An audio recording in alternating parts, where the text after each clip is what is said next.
Hi, Marianne Croce here of Small Biz Advantage and the creator of 3 Day Weekends System and Coaching. And I'm glad to be here each and every week to do these lives. I do them for two reasons. One of them is for you to be able to shift your perspective or your vantage, the way you look at your business, and turn it into your competitive edge. And the second is for you to be able to take one action item away each week and implement it. It doesn't take major changes in your business to make an impact. Small shifts can cause a ripple effect and really can move your business forward. So, I primarily work with business owners who are in the skilled trade and the automotive industries. These are owners that feel like they are in overload and they want some relief from what I call owner overload. They've reached milestones in their business, but right now they kind of feel like they want to have a life and they don't want their business to make any kind of sacrifices in their business. So that's where I come in and I help. So this week's topic is Survive to Thrive Business Journey. And this topic came up because a lot of people think that a business could be in survive or survival mode at the beginning because there's so much that a new owner needs to learn, a new owner leads to skills that they need to hone. But actually, survival mode can happen even if your business has been in operation for a while. So it's not just for new business owners. Many owners will find themselves in a state of survival and wonder what they should do. And they're reluctant a lot of times to discuss these concerns or worries with other business owners for a number of reasons. And many will end up closing what could have been an amazing business before getting the help that they need.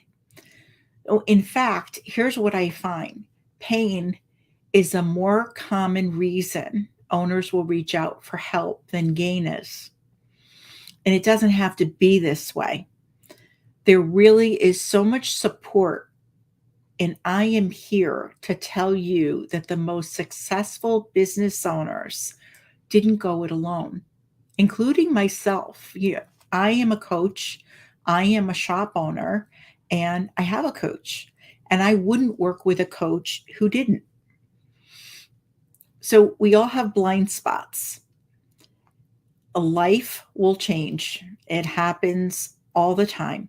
And when you can have someone who can see your business from a 30,000-foot view, it's amazing because a lot of times what happens is we're just too close to the situation.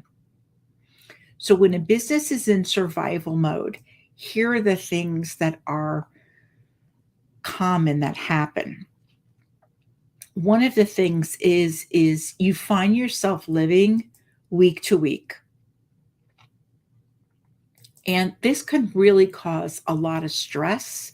It can cause a lot of angst. You're worrying about payroll, paying vendors, suppliers, and taxes, things like that. Another thing that happens is you don't have enough of profitable work. So the trap could be you're busy or you seem like you're really busy because you have a lot going on, but you really don't know or understand your financial numbers. So you find out that the work that you're doing isn't really as profitable as you thought it was. And lastly, you're doing it all to save money. So you're spending time on less costly activities instead of generating activities. So you're wearing lots of hats, but you really need to put that hat on as an owner. And this is what I find is very common when an owner is in survival mode. Now, when you hear me, because I've said this a number of times, so I'm going to put it out there, or another coach speak of such things like mission, vision, and purpose, you're thinking, Marianne, are you kidding me? I just want to make payroll this week. And I get it. So here's the reality of survival mode. If you don't change something, you're not going to survive. The way things are going right now, it's just not working.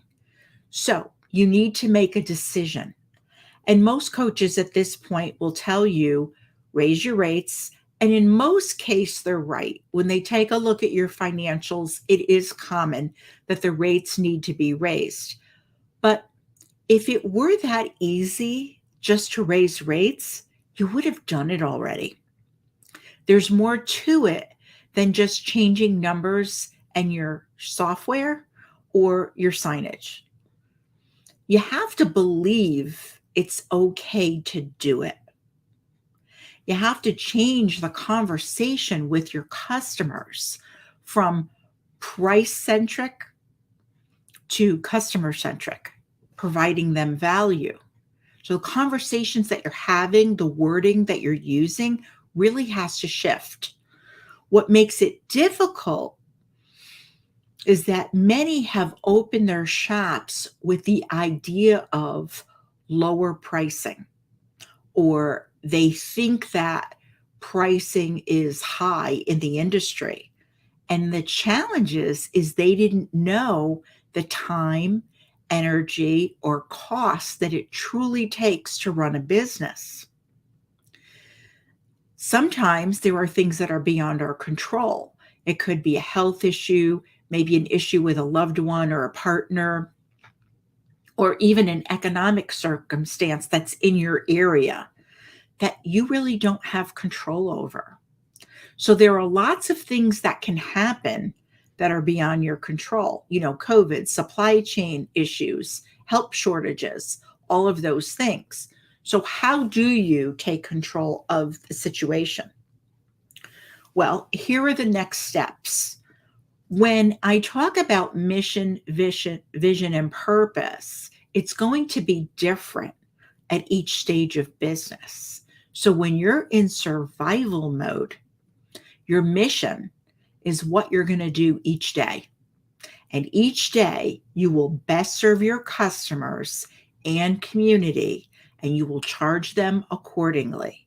You are not a non-profit. You have to learn and understand your numbers.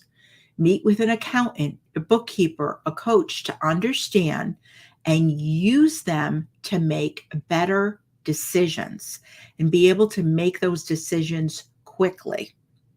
So that's your mission. When you get up every single day, that's what you are going to do. You're going to be best serving your customers and community, and you're going to charge them accordingly.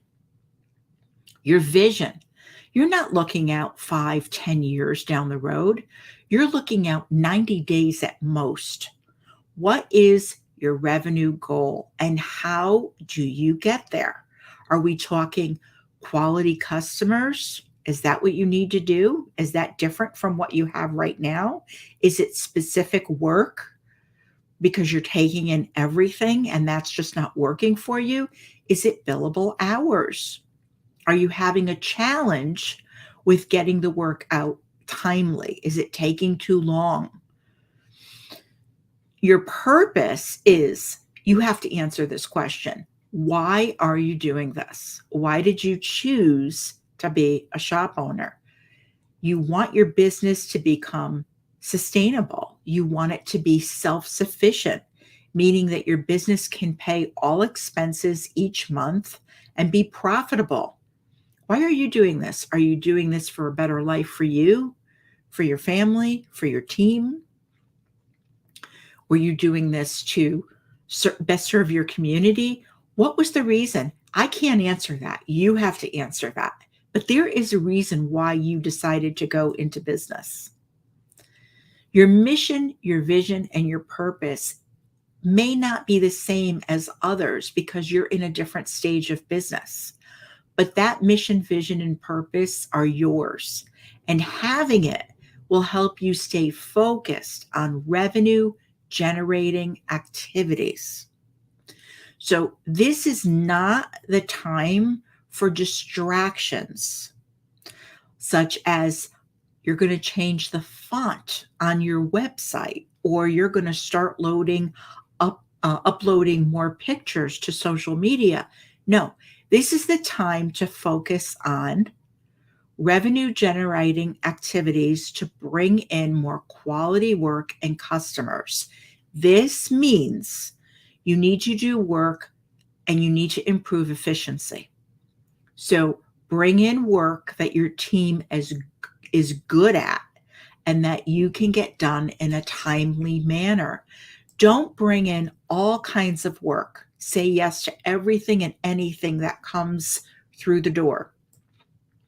The next is you want to focus on ideal customers. These are customers who value what you do and have the means to pay you for your services.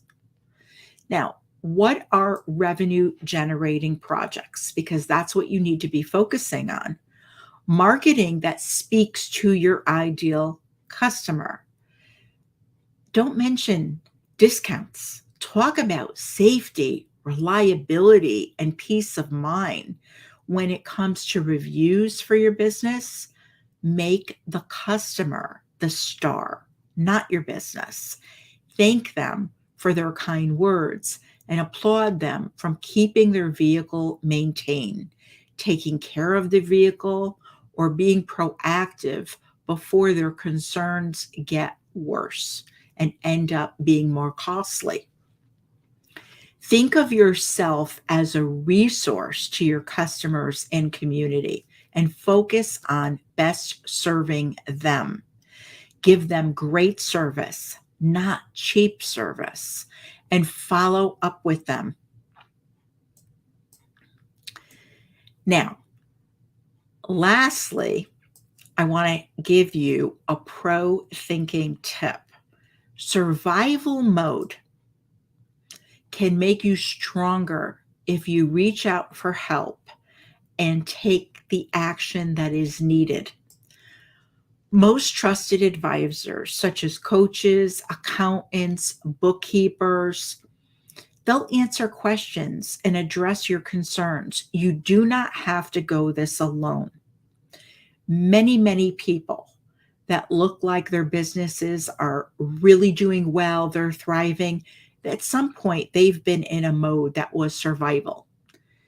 Once you get through survival mode, you will find that you're not only stronger personally and professionally, but you're better prepared to navigate challenges that will happen in the future.